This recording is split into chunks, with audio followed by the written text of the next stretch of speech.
Hello! Welcome to పిన్నితో చెప్పుకోండి. ఈరోజు మనం ఒక మైల్డ్ ఆటిజం ఉన్న కిడ్‌ని టీచర్ ఎలా ట్రీట్ చేయాలి అని, స్కూల్‌లో టీచర్స్ ఎలా ట్రీట్ చేయాలి అనేది ఒక చిన్న స్టోరీ రూపంలో ఇప్పుడు చూద్దాం. పుణెలోని శాంతి విద్యా మందిర్లో 2వ తరగతి టీచర్ మీనా మామ్ కొత్త విద్యార్థులను గమనిస్తూ మొదటి వారం గడిపారు. అందరిలోకి ఓ ప్రత్యేకమైన బాలుడు ఉండేను. అతని పేరు ఆరవ్. ఆరవ్ ఎక్కువగా మాట్లాడడు. కానీ అతనికి రైళ్లంటే చాలా ఇష్టం. ఆయన జేబులో ఎప్పుడూ ఓ చిన్న రైలుబొమ్మ ఉండేది. అతను ఒక్కసారిగా పెద్ద శబ్దాలు వినలేడు. అలాగే ఆకస్మిక మార్పులకు కూడా అనుకూలపడలేడు. ఆరవ్ యొక్క తల్లిదండ్రులు మీనా మామ్ను కలిసి ఆటిజం గురించి వివరంగా చెప్పారు. అతనికి ఒక రొటీన్ ఉండాలని, ముందుగా చెప్పిన కార్యక్రమాలు ఉండాలని చెప్పారు. మామ్ వినూత్నంగా ఆలోచించి చిన్న మార్పులు చేసింది. వాటి వల్ల ఆరవ్ మరింత బాగా భాగస్వామిగా మారాడు. 1. అసెంబ్లీ శబ్దం.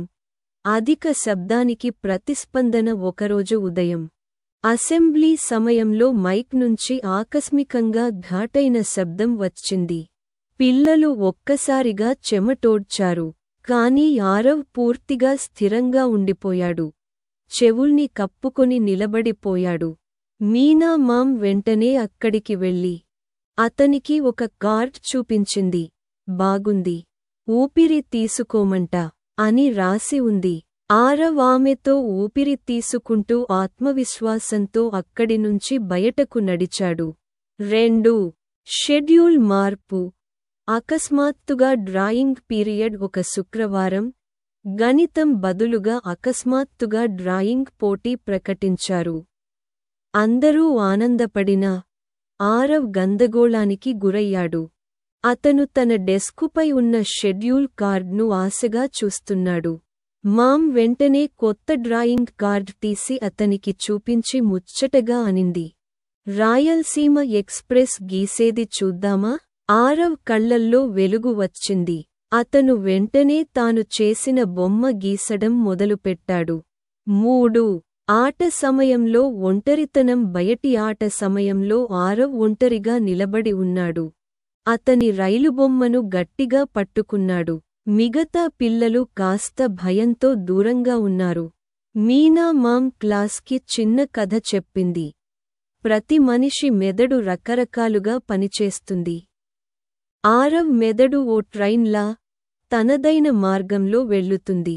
మనం అతనికి బంధుత్వం చూపుదాం. రేపటికి రాహుల్ అనే విద్యార్థి తన రైలుబొమ్మ తీసుకుని వచ్చాడు.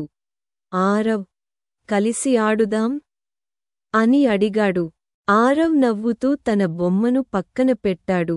4. తరగతి శబ్దం ఎక్కువగా ఉన్నప్పుడు. ఒకసారి మధ్యాహ్నం తరగతి చాలా శబ్దంగా ఉంది. ఆరవ్ మౌనంగా తన బెంచ్ క్రిందకి వెళ్లి ఊగుతున్నాడు. మీనా మామ్ నెమ్మదిగా వెళ్లి అతనికి హెడ్ఫోన్లు ఇచ్చింది మరియు ఒక సాఫ్ట్ బాల్. ఆరవ్ వాటిని తీసుకుని కొద్దిగా ఆలోచించి తిరిగి తన చోటికొచ్చాడు. 5. Aarav presentation. Show and tell రోజు. ఆరవ్ తన చేతితో తయారుచేసిన కార్డ్బోర్డ్ రైలును తెచ్చాడు. కానీ ప్రెజెంట్ చేయాల్సిన సమయం రాగానే భయపడ్డాడు. మీనా మామ్ నవ్వుతూ అడిగింది, రాహుల్తో కలిసి చెప్పావా? ఆరవ్ మౌనంగా తల ఊపాడు. ఇద్దరూ కలిసి రైలు గురించి వివరించారు. క్లాస్ మొత్తం చప్పట్లు కొట్టింది. ఆరవ్ గర్వంగా నవ్వాడు. ముగింపు సంవత్సరం ముగిసేసరికి ఆరవ్ తరగతిలో భాగంగా మారిపోయాడు.